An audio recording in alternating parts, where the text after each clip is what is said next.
ಗಲಭೆಯಿಂದ ಸಹಜ ಸ್ಥಿತಿಗೆ ನಾಗಮಂಗಲ.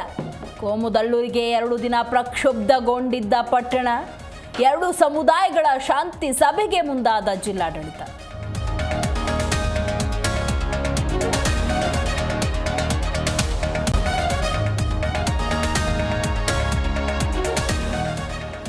ಮಂಕಿ ಪಾಕ್ಸ್ಗೆ ಕೊನೆಗೂ ಬಂತು ಲಸಿಕೆ.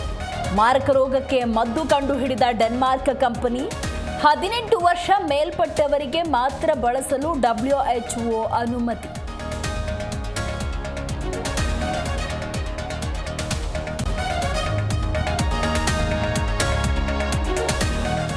ಮತ್ತೆ ಸೋರ್ತಾ ಇದೆ ರಾಜ್ಯದ ಪ್ರತಿಷ್ಠಿತ ಜಲಾಶಯ.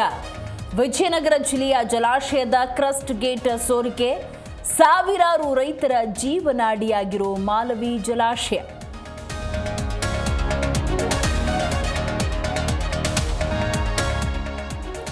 ಬೇಲ್ಗೆ ಅರ್ಜಿ ಸಲ್ಲಿಸುವುದಕ್ಕೆ ದರ್ಶನ್ ಪರ ವಕೀಲರ ಪ್ಲಾನ್. ದಾಸನಿಗೆ ಜಾಮೀನು ನೀಡದಂತೆ ಖಾಕಿ ಆಕ್ಷೇಪಣೆಗೆ ಸಿದ್ಧತೆ. ದರ್ಶನ್ ಜಾಮೀನಿಗೆ ಕಂಟಕವಾದ 3 ಅಂಶಗಳು.